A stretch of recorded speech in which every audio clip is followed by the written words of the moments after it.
Good morning. Today on Spotlight, a conversation with Detroit City Council President Pro Tem Mary Sheffield. Who is she? What drives her? And what plans does she have for her city and perhaps even herself? That interview will kick off today's program. And later, Diane Brewer and Alyssa Lachey talk about the Michigan Education Trust's important Fostering Futures program. It's Sunday, September the 16th. I'm Chuck Stokes, and this is Spotlight from theCUBE and our broadcast house in Southville.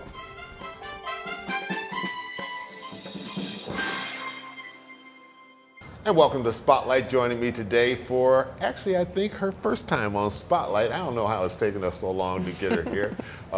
Council President Pro Tem for the Detroit City Council, Mary Sheffield. Welcome to Spotlight. Thank you for having me. All right, and certainly we wanted to do this down here at theCUBE overlooking the city that you have a key part in. Let's go back a little bit. Okay. You come from a family of union activists, civil rights activists, ministers. I guess there wasn't any way you could not go into public service at some point. You're right. I oftentimes tell people, you know, I was born into public service. When I was a young girl, I remember marching with Reverend L. Sharpton and Dick Gregory and Cornel West and Jesse Jackson, and growing up around these civil rights giants that my dad really had me around as a young girl, I think really shaped and molded me to the person that I am today. And at a young age, I didn't really know what I was getting myself into. But you're kind of learning through osmosis. I learned through it. And the older I got, I developed my own passion for it. And so I was born into it. I like to believe it's kind of in my blood. My family, kind of pushed me into it in some way, but at my own age, when I got older, I kind of developed my own passion and really just grew to love public service and helping the least of thee and really lifting people up, whatever it may be.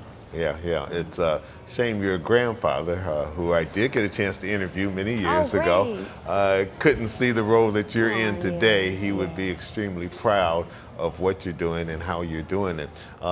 Did you have a chance to really know him much? You know, I was a young girl, and so I didn't. Of course, I knew him, but I was a lot younger. You were too little. I was too little, but I've read a lot about him. I've heard so many great things about him. That he was someone who was unapologetically who he was, who did not filter anything. He spoke what he felt, and really helped pave the way for the black middle class in Detroit. When you talk about unions, when you talk about inclusion in the UAW, it was my grandfather. He was the first foreman in the foundry at the Ford motor plant, and really just paved the way again for African Americans within the rank and file of the UAW. And so I have so much respect for my grandfather for what he did not only in Detroit but around this country. Very good. All right, we'll fast forward to today in your role on the Detroit City Council. You're President Pro Tem, so that's kind of number 2 in charge up under Council President Brenda Jones. And you got to that position in a relatively short period of time. What do you attribute that to, and what's the responsibility like to be in that position? When I came to council, I was just laser focused on, making sure that I put the people first and bring the people to the table, their voices to the table. And I have had tremendous success as it relates to legislation that I believe that has impacted the quality of life for those that I have represented. And then I've also been able to work with my colleagues to get things done. And so I think my colleagues saw that leadership within me and were confident to move me forward as a pro tem of the city council. Essentially what it is the vice president of council, and in the absence of our current president, I would then take the seat of the president of the Detroit City Council. Of the legislation that you've had a chance to have your hands on, what are you proudest of? I am probably most proud of the inclusionary housing ordinance that was passed. It is the first ordinance that we have passed in the city of Detroit regarding affordable housing.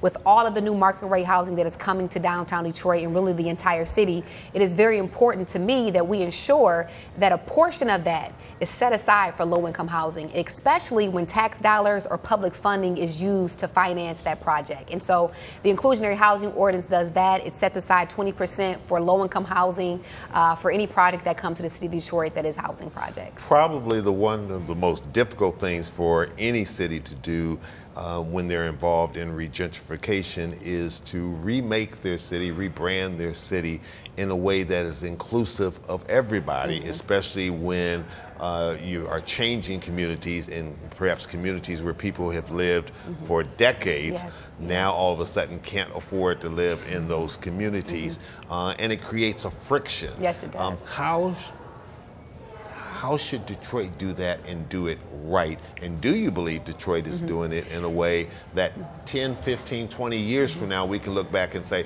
okay, we did it the right way and not in a way that is causing great harm to our city? Right. I think, you know, for me, it's all about being intentional. It's intentionality. We have to be intentional in both the policies that we create and also the funding and priorities that we have that are prioritized towards long-term generational Detroiters that have been here, and just making sure that we're including them in the conversation. And so the inclusionary housing to me was just one step of being intentional and saying, hey, we want to set aside 20% of all new units that come here for low-income housing.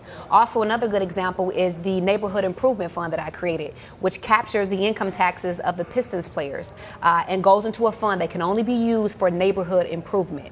Also, I worked very, very hard on making sure that we have home repair grants for our low-income seniors in Detroit. These are people who've been in their homes 30 and 40 years who are in need of home repair, who can't afford loans, but they need grant money. And so I worked to secure over my 4 years around $3.5 million for our seniors for home repair grants. And so for me, it's about making sure that we welcome people to the city of Detroit, but also making sure that we have funding and programs and are intentional about protecting those that have been in this city, long-term indigenous Detroiters, that they have the programming and funding to secure them and make sure that they're fine in the city of Detroit. Okay, we're going to take a little break. When we come back, I want to talk about what is it you hear from constituents the most, and also about this kind of changing role of Congress and how that affects the Detroit City Council.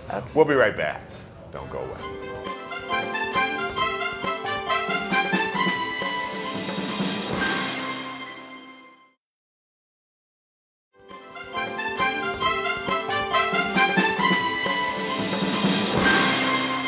When you're out and about listening to the constituents, particularly in the neighborhoods, what do they complain about the most, request the most? What is it you just say, oh boy, heard this one a million times? Yeah. It usually, you know, it is, when is the revitalization that we're seeing in downtown Detroit going to happen in my community? When's it going to trickle down? When is it going to trickle down to my neighborhood?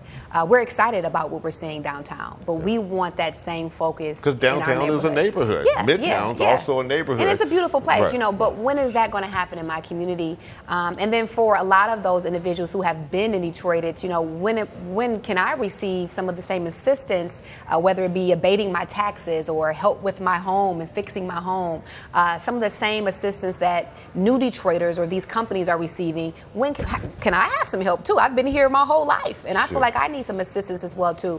And so I hear that a lot. They were here in the good times and the bad times. They endured the good and the bad, and they want a little help, you know. And so I hear that a lot within our neighborhoods, and I always tell them that that is my focus. One of which, again, is the Neighborhood Improvement Fund that I've dedicated to the inclusionary housing, and just making sure that we're intentional about dedicating resources and funds within our neighborhoods. What do you view, what's your personal view of the role of City Council as it relates to the other branches of government? So we are the legislative branch. I think it's responsible, and the check and balance for the executive branch of government. And so I think it's important for council to create good and sound policy that would improve the quality of life for those that we represent. And then also that we serve as a check and balance for the executive branch of government, that we are, you know, overseeing and asking good questions and monitoring the proposals and programs that are put forward and making sure that it really benefits the residents in which we represent.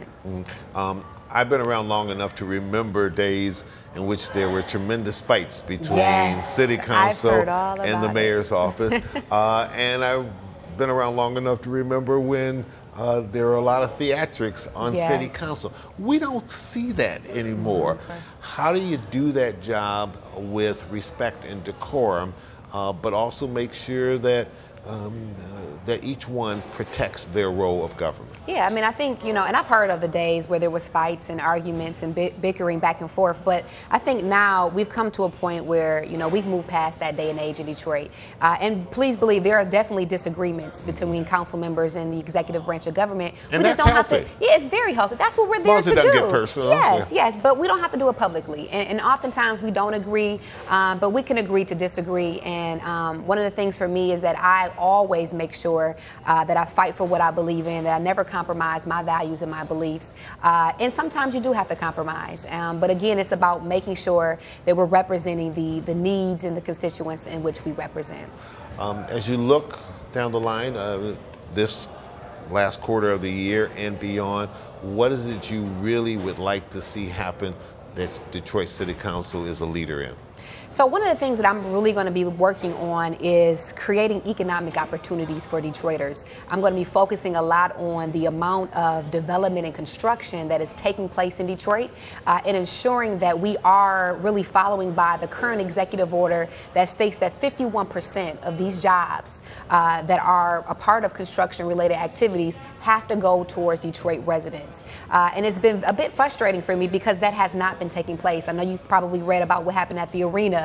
And that's just one project, but there's several construction-related projects in the city in which Detroiters are not benefiting from the economic opportunities that are taking place in Detroit. And so I really want council, and definitely myself, will be focusing on a lot of that moving forward. And you've hit on a key point. How do you make that happen when we oftentimes hear that there aren't enough skilled tradespeople in the pipeline? I know if you talk to Jerry Anderson over at DTE Energy, they're really involved with some of the trade schools in the Detroit public school system to try and increase the number of young people coming through, learning those skills so that there's always a pool there. But you also hear right now, it's difficult sometimes to fill those jobs because there aren't enough skilled trades, young people out there. Yeah, I mean, we've heard that for quite some time, and I think it's partially true, but I think that there are a lot of qualified Detroiters that are ready for these jobs.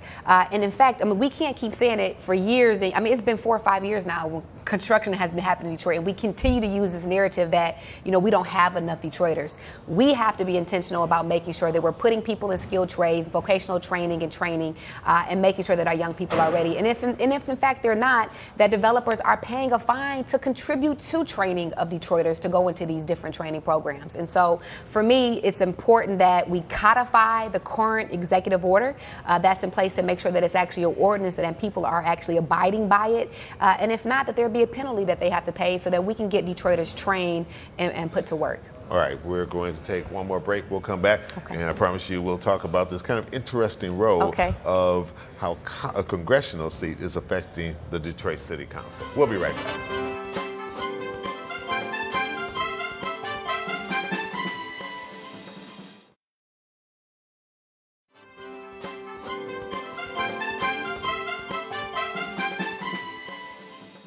All right, explain to the many viewers out there this role of the seat that Congressman John Conyers, who's now retired, the seat that he held.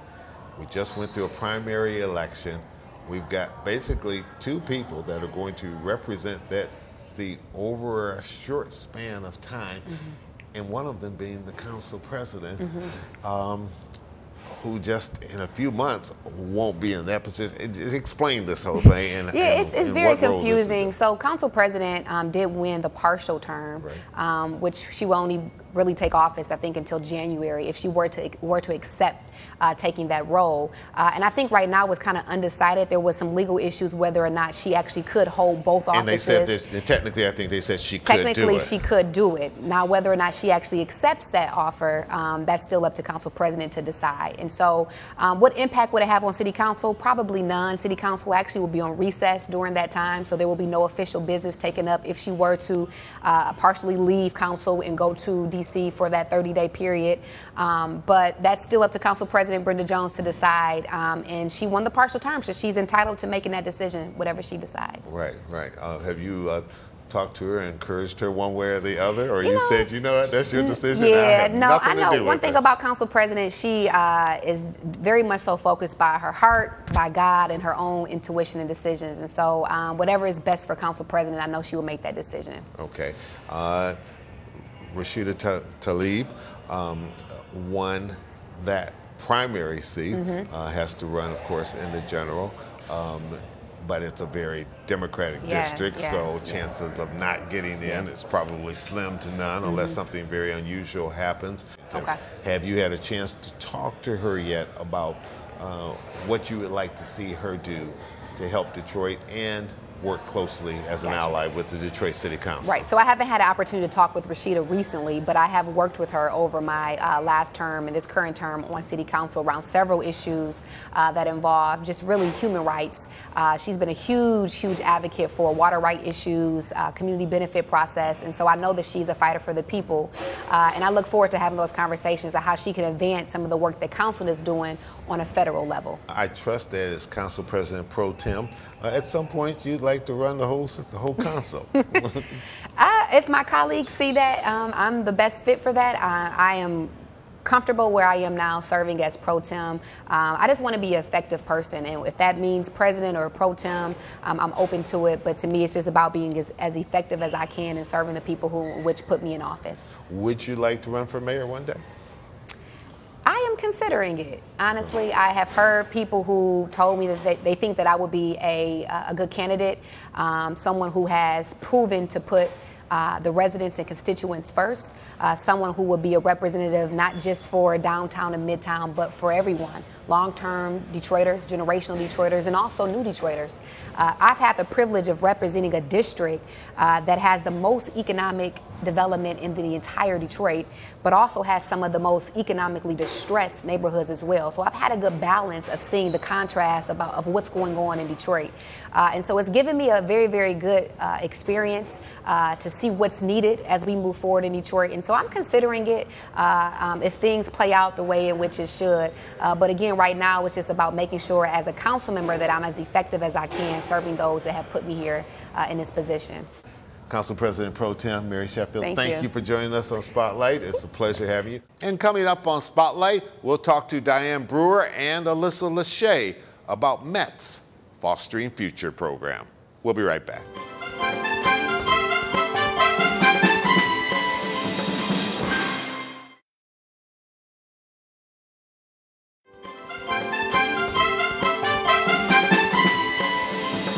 And welcome back to Spotlight. Joining me now is Diane Brewer and Alyssa Lachey. They are both affiliated with the Michigan Education Trust Program. Welcome to Spotlight. Oh, thank you, Chuck. Good. Thanks for the invite. It's a pleasure having both of you join me today. Diane, I'm going to begin with you. For 7 years now, the Michigan Education Trust Program, more affectionately known as MET, has had a Fostering Futures program. What exactly is that for the person that's not familiar with it? Yeah, about 12 years ago we found, or in 2012, we found a need to help foster youth who had been in the Michigan foster care system, who were also enrolled in Michigan colleges, with some of their college expenses. So a scholarship was established that works on an application process, and awards are given to youth who were formerly in the Michigan foster care system and are now pursuing junior college or university degrees. Right, and this is access that they have to help continue their education or get their education started at a higher degree level. Exactly. Yeah, very good. Alyssa, you've been a recipient of this program. Matter of fact, you were, I think, the very first one. Is that what I hear? I was the first recipient of the program when it switched over to distributing it through the youth versus selected schools. I was a senior at Wayne State. I had just heard about the program through some of the events that I had been attending, and it was so on time for me because I had exhausted all my loans. I didn't have family support to go to get the help with the schooling that most people would. Diane, I know there's a big dinner coming up on, I believe, the 20th, in which is a fundraiser to help raise even more funds. Tell us a little bit about the program in terms of the number of people that it's probably helped throughout the years. Right, well, in this academic year that just currently wrapped up, we had 4,000 applicants that were awarded the scholarships. It covered approximately 50 different schools throughout the state of Michigan. So our fundraising efforts since 2012 have totaled $1.1 million, which have come in and gone out as awards to students.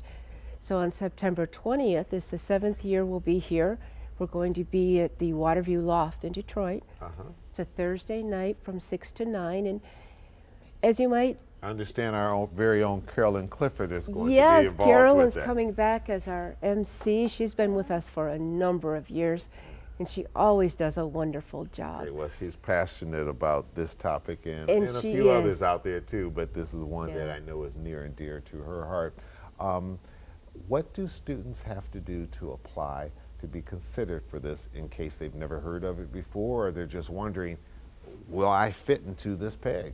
Yeah, the application process usually runs from the middle of March through the end of June. And if they had been in the Michigan foster care system at age 13 or older, and they're enrolling in college, they can go ahead and apply. And then when that closes in June, that gives us time to know that what we're going to be able to award for the fall. This year we had 509 eligible applicants. Right. So the numbers are up. Students are hearing about it, and that's in part to the colleges. There are 16 colleges now who have campus coach programs. So they have a dedicated staff person to work with this youth population to find resources like Fostering Future Scholarship. Excellent.